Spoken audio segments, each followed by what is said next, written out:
Senior सहाफ़ी मजहर अब्बास ने कहा है कि ऑडियो और वीडियो लीक्स के गिर्द घूमती हुई पाकिस्तानी सियासत में मज़ीद शिद्दत आने वाली है, क्योंकि साल सन 2022 इलेक्शन का साल हो ना हो, सियासी गर्मा गर्मी का साल ज़रूर रहेगा। वैसे भी अब सोशल मीडिया के ज़रिए सियासत हर शख्स के बेडरूम तक पहुँच गई है, जो आइंदा आम इंतखाबात में सबसे मौसर हथियार के तौर पर इस्तेमाल होगा। ना तो अब किसी को जलसे की ज़रूरत है और ना ही जुलूस की। इसीलिए बड़ी जमातों ने अपने सोशल मीडिया नेटवर्क्स को मजबूत बनाना शुरू कर दिया है। अब क्या सच है क्या फेक, इसे जानने की किसे परवाह। यूं भी सरे बाजार आपने किसी की पगड़ी उछाल दी तो वो बेचारा बस वजाहतें ही देता रह जाएगा।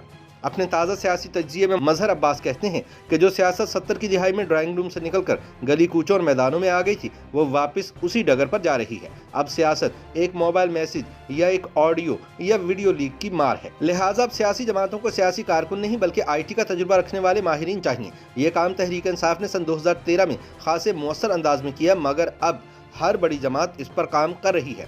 मजहर अब्बास कहते हैं कि शायद आप में से बहुत से लोगों को याद होगा कि चंद माह पहले सिर्फ चंद घंटों के लिए व्हाट्सएप, इंस्टाग्राम, फेसबुक और टिकटॉक वगैरह क्या बंद हुए कि ऐसा लगा कि सियासत पर भी पाबंदी लगा दी गई हो। जिंदगी ठहर सी गई। हर चंद मिनट बाद लोग चेक करते पाए गए कि सर्विस बहाल हुई कि नहीं।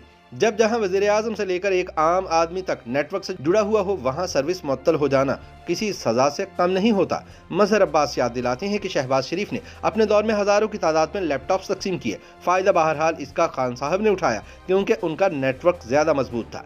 ऐन मुमकिन है कि सियासी जमातों के आइंदा मंशूर में मुफ्त स्मार्टफोन तकसीम करने का वादा शामिल हो। अब तो नारा भी लग सकता है, कौन करेगा रहनुमाई, मोबाइल भाई मोबाइल भाई। अब तो वह मजहबी जमातें भी सोशल मीडिया की इस दौड़ में आगे चलती नजर आती हैं, जो कल तक टीवी को गुनाह समझती थी। बदलता है रंग आसमान कैसे कैसे। अब इन सब का मुहर्रक सोशल मीडिया नेटवर्क्स है। वो भी एक जमाना था जब खुफिया वाले मोटरसाइकिल या गाड़ी पर सियासतदानों की निगरानी करते थे। अब सिर्फ इनकी मोबाइल लोकेशन ही काफी होती है। मजहर अब्बास का कहना है कि अब एक बात तय है कि आज के डिजिटल दौर में सियासत ऑडियो या वीडियो लीक्स के गिर्द घूमेगी। यानी पहले लीक करो, जिसके बाद इस पर गर्मा गर्म बहस सोशल मीडिया से शुरू होकर मेन स्ट्रीम मीडिया तक पहुंच जाएगी। लेकिन मसला ये है कि जब तक इस लीक का दूसरा पहलू सामने आता है, बंदा या बंदी बदनाम हो चुके होते हैं। मसला ये भी है कि झूठ को सच समझकर फॉलो करने वालों की तादाद सच बोलने वालों से कहीं ज्यादा है। पिछले चंद साल में कई लीक्स आई, विकीलीक्स से लेकर पैनामा लीक्स तक, जिन्होंने आलमी दुनिया की सियासत ही बदल दी। पैनामा स्कैंडल आया तो कई हुक्मरानों को इस्तीफा देना पड़ गया और कुछ जेल भी गए, कुछ नाअहल भी करार पाए, जिनमें नवाज शरीफ भी शामिल थे। अब पेंडोरा लीक्स वालों की तलाश जारी है, लेकिन लगता है कि ये मामला वैसा तूफान नहीं लाएगा जैसा कि पैनामा स्कैंडल लाया था। मजहर अब्बास कहते हैं कि साल सन 2021 में कुछ ऑडियो वीडियो लीक्स ने खासी तबाही मचाई। ये सिलसिला चेयरमैन नैब जस्टिस रिटायर्ड जावेद इकबाल की नाजेबा वीडियो और ऑडियो लीक से शुरू हुआ था, जिसके बाद अपोजिशन रहनुमाओं के खिलाफ नैब मुकदमात तेज रफ्तारी से चलने लगे। दिलचस्प अमर यह है कि ज्यादातर ऑडियो वीडियो लीक्स में रिटायर्ड जजेस का नाम आ रहा है। बात एहतसाब अदालत के साबिक जज अरशद मलिक मरहूम की वीडियो से शुरू होकर साबिक चीफ जस्टिस मियां साकिब निसार तक पहुंच गई है। अभी ये बहस खत्म नहीं हुई थी कि मरियम नवाज की भी ऑडियो लीक्स आ गई। अब बात तहकीकात या कमीशन बनाने के मुतालिबों से आगे चली गई है। अब तो बस किसी के बारे में आप एक तासुर मीडिया में कायम करवा दें तो मरते दम तक उसका नाम उससे जुड़ा रहेगा। आखिर कोई तो वजह है कि ज्यादातर लीक होने वाली ऑडियो और वीडियो लीक्स अदालती चाराजोई का हिस्सा नहीं बनी।